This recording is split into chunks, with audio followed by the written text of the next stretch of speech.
Hello dear ninth class students. पिछली PPT में हमने प्लांट टिश्यू के पहले वाले पार्ट को स्टडी किया था, जिसमें हमने टिश्यू की डेफिनेशन वो देखी थी। और उसके बाद प्लांट टिश्यू की टाइप्स उसमें हमने देखे थे कि दो टाइप्स होते हैं प्लांट टिश्यू में, मेरिस्टेमेटिक टिश्यू और परमानेंट टिश्यू।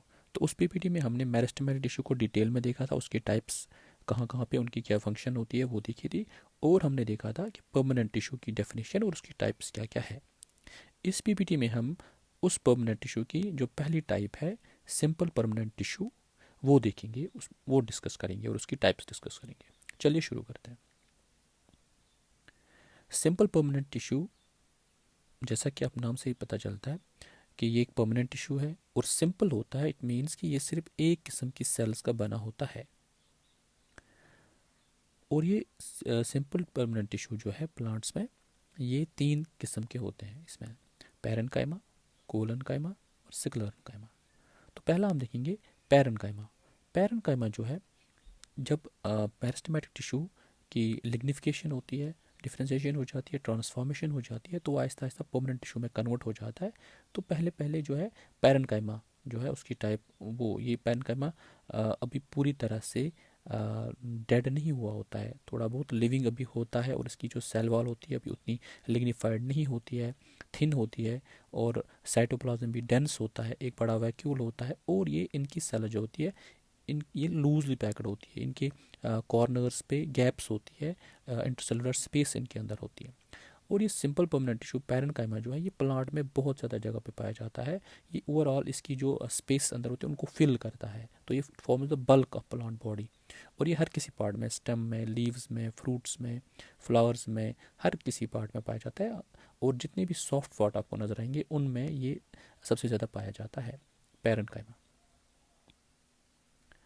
इसकी फंक्शंस क्या है? सबसे पहली फंक्शन मैंने बताया था कि it forms the bulk of plant body. That means it serves as a packing tissue. ये हर जगह पे जहाँ पे भी पैकिंग चाहिए तो वहाँ पे पैरेन्काइमा होता है। ये स्पेस को फिल करता है टिश्यूज़ के दरमियान। शेप, इससे इसकी शेप बनती है प्लांट की और फर्मनेस बनती है, यानी ये मजबूत स्ट्रॉन्ग होता जाता है, ये खड़ा रह पाता है। तो पैरेन्काइमा की एक फंक्शन ये है कि ये पैकेजिंग टिश्यू है। दूसरी फंक्शन ये है कि ये अपने अंदर फूड को भी स्टोर करता है, तो ये एक स्टोरेज टिश्यू की तरह भी काम करता है। इसके बाद ये पैरेन्काइमा जो है, ये सेल टू सेल ट्रांसपोर्ट में भी हेल्प करता है। और ये वेस्ट प्रोडक्ट्स जो प्लांट तैयार करता है, प्लांट्स की एक्टिविटीज़ से जो वेस्ट प्रोडक्ट्स बनते हैं उनको भी स्टोर करने में हेल्प करता है। जैसे गम्स है, रिजिन्स है, क्रिस्टल्स है, वो इसमें स्टोर रहते हैं। अगर एक पैरेन्काइमा में क्लोरोफिल होगा तो उसको हम क्लोरनकाइमा कहते हैं। और वो तब फोटोसिंथेसिस में भी हेल्प करता है, तो ये फूड बनाने में भी पैरेन्काइमा हेल्प करता है। हाइड्रोफाइट्स में, जैसे हाइड्रेला, उनमें जो है मैंने पहले बताया था कि पैरेन्काइमा की सेल जो है लूजली पैक्ड है, इनकी कॉर्नर्स पे स्पेस होती है। तो उनमें हाइड्रोफाइट्स में वो स्पेस ज़्यादा बड़ी होती है, तो उनमें एयर रह जाता है। तो उसकी वजह से ये उन एक्वेटिक प्लांट्स में जो है, वहाँ पे जो एयर की वजह से बोयंसी क्रिएट होती है, तो प्लांट जो है इजीली फ्लोट करता रहता है वाटर के ऊपर। तो वहाँ पे उस पैरेन्काइमा को हम एरनकाइमा बोलते हैं। दूसरा टाइप जो सिंपल परमानेंट टिश्यू का हमने देखना है वो है कोलनकाइमा। अब थोड़ी बहुत पैरेन्काइमा में अब थोड़ी बहुत लिग्निफिकेशन होनी शुरू हो गई है। सेल वॉल अब मोटा हो रहा है due to the deposition of lignin.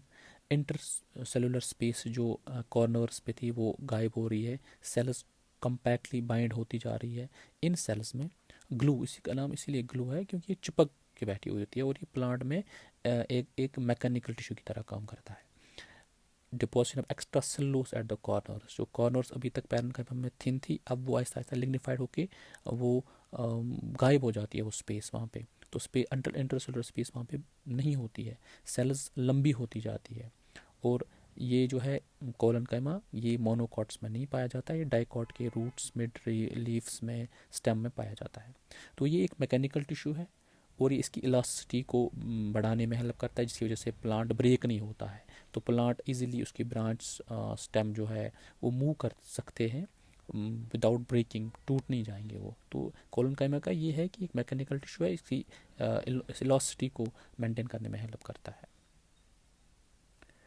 उसके बाद सिक्लरनकाइमा। सिक्लरनकाइमा सेल्स अब पूरी डेड है, इसमें हाईली लिग्निफिकेशन हुई है, कोई प्रोटोप्लाज्म नहीं है, तो पूरी सेल डेड हुई है। इसकी सेल्स जो है बहुत ज़्यादा लिग्निफाइड है और टाइटली कम्पैक्टली बहुत ज़्यादा टाइटली पैक्ड है, बहुत स्ट्रॉन्ग टिश्यू होता है स्क्लेरेन्काइमा। तो ये दो तरह का होता है, फाइबर्स की शक्ल में और स्क्लेराइड्स की शक्ल में। फाइबर जो होती है वो पतली होती है, लंबी होती है और इनकी जो एंड्स होते हैं वो नोकीले होते हैं, लेकिन लिग्निफाइड बहुत ज़्यादा होती है और ये ग्रुप्स में क्लस्टर्स में होते हैं, बंडल्स में होते हैं। इस तरह से स्क्लेराइड्स भी स्क्लेरेन्काइमा टिश्यू का एक टाइप है, वहाँ पे भी लिग्निफाइड तो होंगी, डेड तो होंगी सेल्स, लेकिन ये जो होती है इरेगुलर शेप की होती है, डेड सेल्स होती है और स्टोन जैसी होती है वहाँ पे इस प्लांट के अंदर। स्क्लेरेन्काइमा सेल्स जो होती है, स्क्लेरेन्काइमा टिश्यू जो है ये प्लांट्स के स्टम में भी, प्लांट्स के रूट्स में भी, प्लांट्स के फ्रूट्स में भी, लीव्स में भी पाया जाता है। और जहाँ पे भी आप प्लांट की हार्ड कवरिंग देखेंगे, चाहे वो फ्रूट्स में देखेंगे, चाहे वो स्टेम में देखेंगे, चाहे वो लीव्स में देखेंगे, कहीं पे भी देखेंगे वहाँ पे एक्चुअली स्क्लेरेन्काइमा होगा। तो इसकी प्राइमरी फंक्शन यही है कि एक तो मैकेनिकल टिश्यू की तरह काम करता है, प्रोटेक्शन, इसकी स्ट्रेंथ को बढ़ाने में हेल्प करता है, ठीक है। और जो इसके पार्ट्स होते हैं, डेलिकेट ऑर्गन्स होते हैं, फ्रूट्स जैसे होते हैं, उनको प्रोटेक्ट करने में भी स्क्लेरेन्काइमा का एक बहुत बड़ा रोल होता है। तो प्लांट की फ्लेक्सिबिलिटी, इलास्टिसिटी, स्ट्रेंथ, ताकि ये बहुत सारे इन्वायरमेंटल फैक्टर्स को झेल सके, स्क्लेरेन्काइमा उसमें हेल्प करता है। और जो इसके फ्रूट्स है उनकी जो कवरिंग है, उन फ्रूट्स को प्रोटेक्ट करने में भी स्क्लेरेन्काइमा का भी एक बहुत बड़ा रोल होता है, तो वो उनको प्रोटेक्ट करता है। Thank you very much. Next topic में, नेक्स्ट पीपीटी में हम देखेंगे second permanent complex permanent tissue, जो है एक परमानेंट टिश्यू का दूसरा टाइप कम्प्लेक्स परमानेंट टिश्यू, जिसमें जाइलम और फ्लोएम हम स्टडी करेंगे और नेक्स्ट पीपीटी में देखेंगे।